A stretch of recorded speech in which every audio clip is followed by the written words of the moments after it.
Oh, so hi, Morris. So it's great to see you. It's an honor to conduct an interview with you, sir. So you were the first Asian and also first Korean American ambassador at large for global criminal justice under Trump administration. Well, any ambassador any ambassador position. at large. So there's three different types of ambassadorships. There's country ones. That's the ones that people know the most, like the U.S. ambassador to Great Britain or something like that. There are ones for international organizations, like the U.S. ambassador to the United Nations. That's also well known. The least common type of ambassadorship are these ambassadors at large.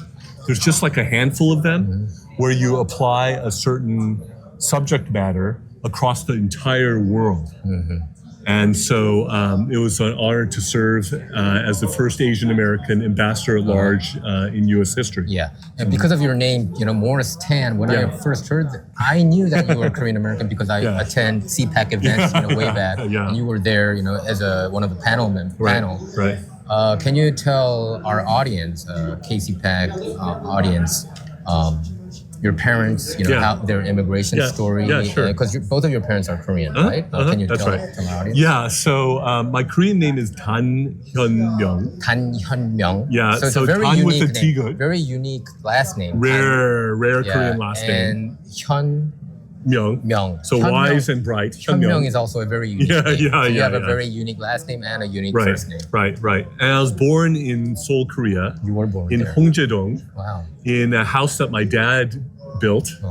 And I was less than 2 years old when our family immigrated to the U.S.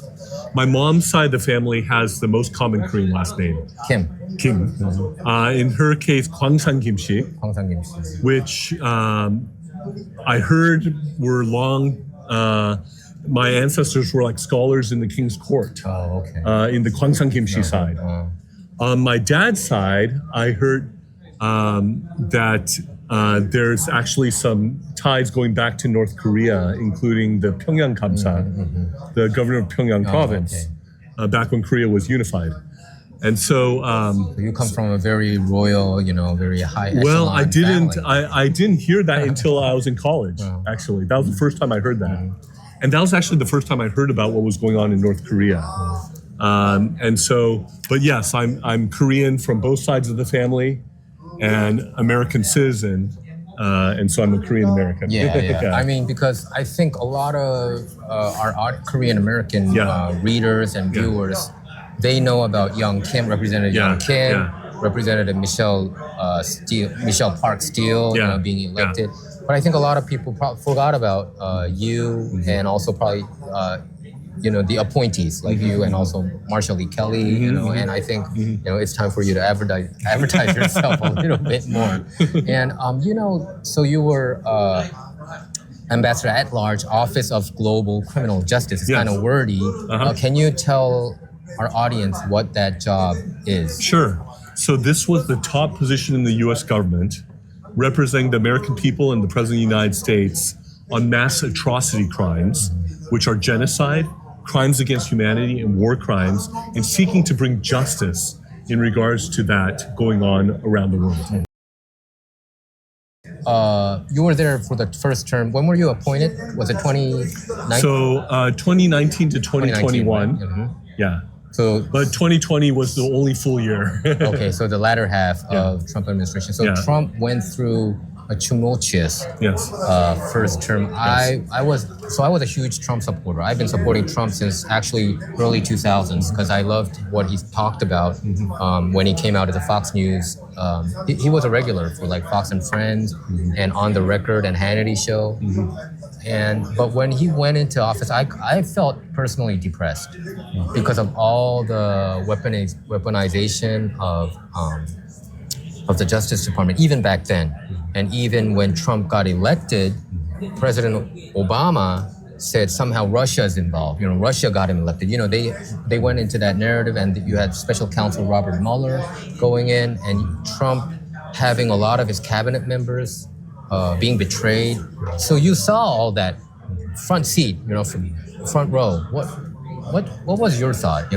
What did you think when Trump was going through these kind of hellish times? Yeah, how could any human being be attacked so much and be so resilient, so courageous, so steadfast, so candid. I don't think anybody else can do that except for him. I've never seen the likes No. of it. I've never seen the likes of it. Only Trump can do it. So I have great admiration for him. I had an opportunity to handwrite a letter to him when I was in office still. I was just trying to encourage him. I was just trying to affirm him and express my genuine respect for him, which I've had throughout, before I served, while I served, and after I served. That's never changed. Can you reveal the content of the letter that you wrote to Trump? Was it on an A4 letter that you wrote all the? I think it was like long? maybe on legal pad. I forget what kind of paper I used. But I just wanted to communicate to him and encourage him in the difficult things he was going through, and that amazing fortitude that he has. I think so many of his policy decisions and decisions for as president have been, even those who were skeptical about before, even those who questioned it before, those who thought it was wrong before, so many times he just gets vindicated time and time again. You know, whether it's like, hey, NATO, guess what? You have a threat. His name is Vladimir Putin, coming from Russia. And guess what? He might attack. You might want to chip in, say, even 3% of your GDP to support NATO. Sounds very reasonable now. And after the Russian invasion of Ukraine, it was quite prescient that you needed to chip in for your own defense. Exactly. And yet he was criticized so much. We didn't even know that they were not paying their share The until Trump talked about it. European partners were attacking him for that. Many things. So I've been a political journalist for like a couple of decades, and many of the things that Trump talked about, we didn't even know about. You know, even the Nord Stream pipeline, we didn't know about that. The Nord Stream pipeline, we didn't know about all those kind of stuff. You know, and Trump was the one who put it on the forefront. That's and right. So it comes to show how politically very knowledgeable he is. Were you surprised about his political knowledge? He's very smart. He's very smart. He tries to be well informed. Another thing I really admired, even when he was running in 2016, he talked more about North Korea than all the Republican Democratic candidates combined. And somehow he knew that it was important to address the North Korean situation when all these other candidates would hardly even mention it. I remember a moment during one of the Republican nominee debates where they were asking him about Iran, and he said, "Why are we talking about Iran? North Korea already has nuclear weapons." And he's been on situations like that in a really impressive way, so much earlier than other people who some of whom still don't get it in regards to things along those lines. And exiting the JCPOA in regards to Iran, I think that was a good idea. Depriving Iran of the funds that they needed when those funds were being sent back. It's ridiculous. Actually, South Korea, some of the, like, was it $6 billion came from South Korea? Actually, and the Hamas attack happened. Right, when this happened in the last administration, basically they would be giving them a war chest to be able to attack Israel. And if Hamas and Hezbollah are wholly owned subsidiaries of the Iranian government, then this is basically rooted in giving all these resources, a war chest in essence, to Iran. So that didn't happen during the first Trump administration. And so he sees things like this, I think, clearly and sensibly, and he's so much smarter. I've heard so many people say, "Oh, he's dumb. He's just a reality show host. He's just an entertainer." No, he's not. He's actually really smart. I think so too. I think he's one of the smartest. And I think he's one of the best communicators that I've seen. You know, he, in my view, I think he even surpasses Ronald Reagan in a different kind of way. You know, the way he talks. You know, it's like you're in a bar with him. The way he, talks in his rally. He connects with mainstream. That's just he connects amazing. with mainstream America. He passed through the mainstream media and touches the mainstream Americans, like you just said. So when you were his cabinet member, did you? I was not the cabinet member. But when you were ambassador, did you join into his summits with Kim Jong-un? Were you there or were you not there? I was not. Oh, that's a pity. You should because you're Korean American. I thought I would have been honored to do so. but I was not. There was a small number of people who were. I think it was intentionally limited. Okay. And You if should have been there instead of John Bolton. if there's an opportunity in this current administration to be able to contribute along those lines, I would be honored to do so. So I'm rereading what John. So I never liked John Bolton, Yeah. but I thought that he could be useful, like a good cop, bad cop. I think he could. I thought he could play the bad cop. Yeah. So John Bolton's book, the White House Memoir. I'm reading that book again, and it comes to show how he saw Trump so negatively, and how he could belittle Trump when he's the elected one. He didn't get 60 million votes, 60-something million votes in that's the 2016. president of the United But I just States, couldn't yes, believe yes. that these unelected bureaucrats Appointees in have this the case, nerve yeah. to Yeah. say, "Oh, Trump shouldn't do this. He should have done this." Yeah. Then why didn't he run for office? Yeah, You know, I just right. was that the mentality of the many members there under the Trump first administration?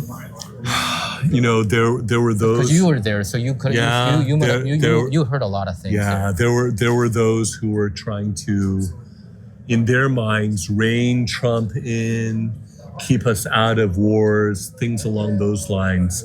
But I think generally they misread Trump. Because he was on top of things. But I think Trump. What I thought was Trump. Even though as confident as he was and is, and as smart as he was and still is, I think he was a little bit nervous when he went into the White House because he didn't know a lot of people. So he decided to appoint a lot of so-called, establishment members. Surprisingly, there weren't, and even the outsider members, for instance, like Rex Tillerson, he also kind of sounded like an establishment almost. Do you think my assessment is correct, or do you disagree? He knows much better who the players are Now, this time around than he did going in the first time. He was not a swamp creature, He was there to drain the swamp. Not to become a swamp creature or to put swamp creatures in his administration. So he didn't seem to know how powerful presidency is the first time. First term. That's just how I thought. But and yet he did more in that one term. Yes, he did. Then, it was stunning how much the man did. His energy level is off the charts, and it's like his approach is like charge on all fronts at the same time. Does he sleep? Does he even sleep? I'm wondering. Little. You must know. He's like a 3-4 hour a night sleeper, and he's fine. That's amazing. That's a God-given. I wish I was like that, but I don't function well if I don't get enough sleep. Unlike him, but he could sleep 3-4 hours a night and go full steam ahead. When he dealt with Kim Jong-un, were there some there was no deal made between them, Trump and Kim Jong-un. There was, but it was a limited deal out of the Singapore summit in terms of returning the remains of U.S. veterans. Okay, those things. You're right. In terms of, You're right. So I think Almost I know what forgot. you're talking about. But and then also stopping the missile tests, which happened. Stopping the anti-American propaganda, which happened. Returning our citizens, which happened. So there were actually a number of accomplishments that happened, but there wasn't the grand nuclear deal, the weapons of mass destruction. In the Hanoi portion, when Kim Jong-un said, "I will shut down the Yongdong reactor," well, that's not offering anything. Because they're already shutting it down. And on top of that, the U.S. knows all the other things that they have. And they were like going, what about this? What about that? What about this? What about? And then Kim Jong-un was like overwhelmed. Like, how do you know all this? I remember after the deal was broken, Trump gave a press conference, and that's what he said. I think Trump said he knows every inch of what's going on in North Korea, he can't play with him. So Kim Jong-un was trying to snooker Trump into thinking, I'll just shut down Yongdong, and you need to release all the sanctions. Well, no, sorry. But I get the view that Trump, if you go to his Mar-a-Lago, have you ever been there? I've not. So there's I think one of the photos that he has right in the middle of his office there is his meeting with Kim Jong-un. So I think he does kind of pride himself as the first American leader to meet with North Korean leaders. Yes. Do you think there will be another summit? And this time around, do you think there will be some kind of nuclear deal? Because some media outlets, even the conservative ones and even the alternative ones, have been worried that Trump is actually calling North Korea a nuclear power. I think he kind of gave connotation of it. Well, what's your thought on that? I don't buy that for a second. Oh, you don't? Okay. I mean, he was trying to denuclearize North Korea. So all of a sudden, he's going to accept that North Korea is a nuclear power? No. Like in his speech, I think he said North Korea is a nuclear power. He kind of said it candidly. It's a statement of fact. Yeah, it is. It's a statement of fact, but it's not accepting that fact. Yeah. And you think he will not? I highly doubt it, unless he had a about face, which I doubt he did. Yeah. But you do think that he will have another summit with Kim Jong-un in his second term? I think he will address the issue, but I think how it's addressed, I think he's going to try to figure out what's the best way to approach things. You know, there has been some joke going around among political pundits that South Korea is becoming more and more closer to China, and North Korea, when Trump was in office, then North Korea is somehow getting closer and closer to the States. Have you heard about that joke? Because South Korea, if you look at the parliament, they are very pro-China, and like Lee Jae-myung, the Democratic Party leader, and a lot of the political apparatus has been more so pro-China than America. What's your thought on that? Oh, that's really ironic for South Korean politicians to tilt in that direction. And it is not in the best interests of South Korea. And I think the U.S.-South Korean alliance is central for the good of South Korea. For the U.S., it's an important ally. Also for that region. And actually broader for the world too, because different things that happen in this regard can have broader implications around the world too. So I think it would be really foolish for South Korean politicians to steer things away from the U.S. And South Korean alliance to oppose and cut out Japan. And to go in the direction of communist North Korea and the Chinese Communist Party. Since when has that been a good idea? And so that it's I think potentially very dangerous for South Korea to go in that direction, just thinking about even what's best for South Korea, but also for the alliance, also for the region, and also for the world. And if you look at Trump, even I think way back, like in the 80s, he talked about Japan taking advantage of America and Japan becoming an economic superpower in a way. And China, he's been sounding the alarm about China's economic growth while America has been diminishing their power. And he has been announcing a lot of tariffs to Canada, Mexico, and even China. Do you think, and even to South Korea too, but do you think if you look at the cabinet members of Trump administration term 2, it seems like he will do something about China economically. Oh, for sure. And I think he will fulfill his promise like he already did with a lot of his election pledges. Do you think South Korea might reap the benefit out of all this? If South Korea is wise, then yes. But if South Korea is trying to harm the relationship with the U.S., that would not be smart or wise at all.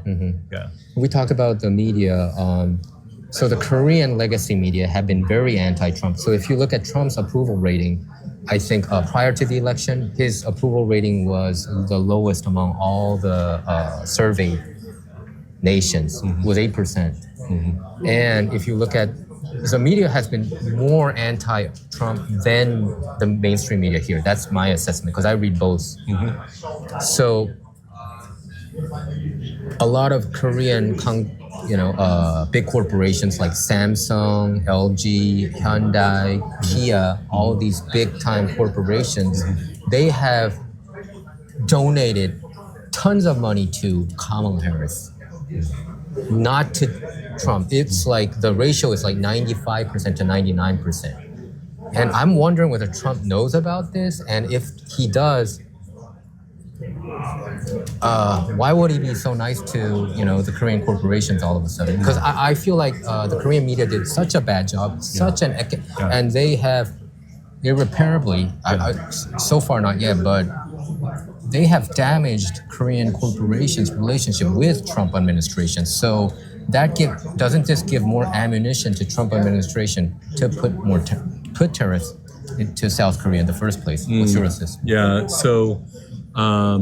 First of all, I don't agree with what those companies have done. Yeah.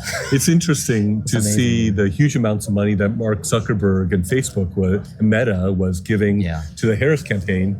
And then all of a sudden, after Trump is elected, he's like, oh, here's a bit for you. And he gave $25 million to the library, something, but anyway. Yeah. And so that was also happening with U.S. corporations as well. Exactly. And the bulk of the billionaires in America, they were also giving to the Harris campaign too, more than to the Trump campaign.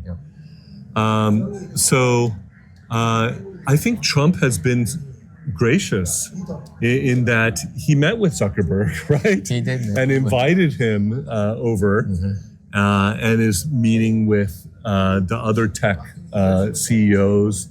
Apple, Cook, Jeff Bezos. Jeff Bezos, and even Bill Gates, and such. So, so it's not. Maybe it's not too late for these Korean companies to maybe change their tune, if they're willing to do that. And Trump has sort of been remarkable in embracing those who were formerly against him and who are now for him. Right. J.D. Vance was one of them. Exactly. Tulsi Gabbard he was very anti-Trump. Tulsi Gabbard voted to impeach Trump both times. You're right. And he's very forgiving. You're right. People don't, because media don't talk about it. Even the alternative media and the conservative side don't even talk about it that much about it. Yeah. So it's kind of impressive, actually, in a way, that he's able to embrace and bring on board people who were formerly opposed to him in some ways that were real, even even to impeach him. Yeah. And so he's, in a sense, bigger than that, and is able to do that in a way that I think a lot of people don't understand or appreciate, or things along those lines. But in a sense, a testimonial of someone who was formerly against you can be a pretty powerful thing. Yes. And I think that really helped him to get elected as well. Yeah, I think he's surprisingly forgiving after listening to all the lists that you mentioned. So as an ambassador, you specialize in crimes against humanity. A lot of conservatives were very concerned about it, not just on the southern border, but even when I read the WikiLeaks stories, there has been very suspicious content that has been coming out. But because of the power of the mainstream media, they were considered like conspiracy theory and all that. Can you kind of elaborate some of the things that you accomplished and you worked on to battle against these heinous crimes? Yeah. So on the final day of the administration, we got across the finish line the mass atrocity determinations against the Chinese Communist Party for genocide and crimes against humanity. Uyghur. In Xinjiang province against Uyghurs and other Turkic minorities there. But I'll tell you, it's broader than that. Organ harvesting and stuff like that. Yes, the Tibetans and the Christians and the Falun Gong and anyone who's not a Han Chinese communist ethno-nationalist is less than under the Chinese Communist Party. And so it's broader than that. I was pleased to be able to speak out against some of the atrocities that were going on in Nigeria. And actually, President Trump did too. And I conveyed to Secretary Pompeo, who conveyed to President Trump, that his speaking out actually caused a decrease in the atrocities in Nigeria. But I denounced Boko Haram's kidnapping of junior high school boys, hundreds of them, before the Tom Lantos Commission of Congress. And later that same day, all of the junior high boys were released from being kidnapped. That's just an amazing story. So you were one of the few loyalists under the Trump administration. He got betrayed by a lot of people. do you expect yourself joining in the second Trump secretary? I would be honored to. I have been loyal, and therefore I would be honored and would love to join forces with him and to serve under his leadership and in his administration. That would be a tremendous honor to be able to do so again. Okay, thank you very much, sir, for for this interview. Sure. I learned a lot. Thank Sure. you.